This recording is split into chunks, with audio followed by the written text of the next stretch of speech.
لا حول ولا قوت الا باللہ کثرت کے ساتھ پڑھو۔ یہ ایسا وظیفہ ہے، ایک حدیث پاک میں آتا ہے کہ یہ 99 بیماریوں کا علاج ہے، اس میں سب سے کم درجے کی بیماری ہم اور غم ہے، یہ دکھوں کا مداوع ہے، مشکلات کا علاج ہے، اور یہ وظیفہ میرے حضور نے بتایا۔ حضرت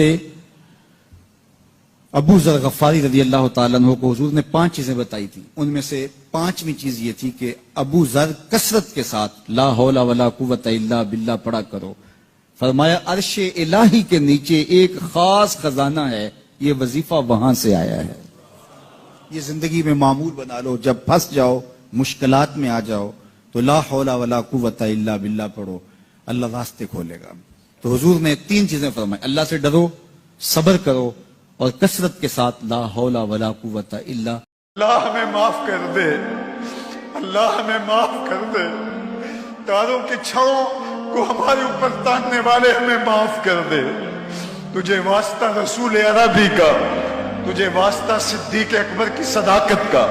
تجھے واسطہ عمر کی شجاعت کا، تجھے واسطہ عثمان کی سخاوت کا، مولا علی کی ولایت کا واسطہ، تجھے حسین ابن علی کی شہادت کا واسطہ، اللہ تجھے حسین کے صبر کا واسطہ،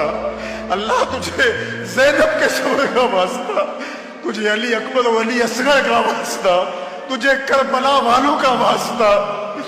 اللہ تجھے اولیاء کا واسطہ۔ تیرے حضور ملتجی ہیں، مالک ہاتھوں کے کشکول پھیلائے، جھولیاں پھیلائے، اللہ کوئی عمل نہیں جس کا وسیلہ پیش کرے، تیری رحمتوں کے ملتجی بن کے، تیری چوکھٹ کے فقیر، تیری دہلیز کے گدا کر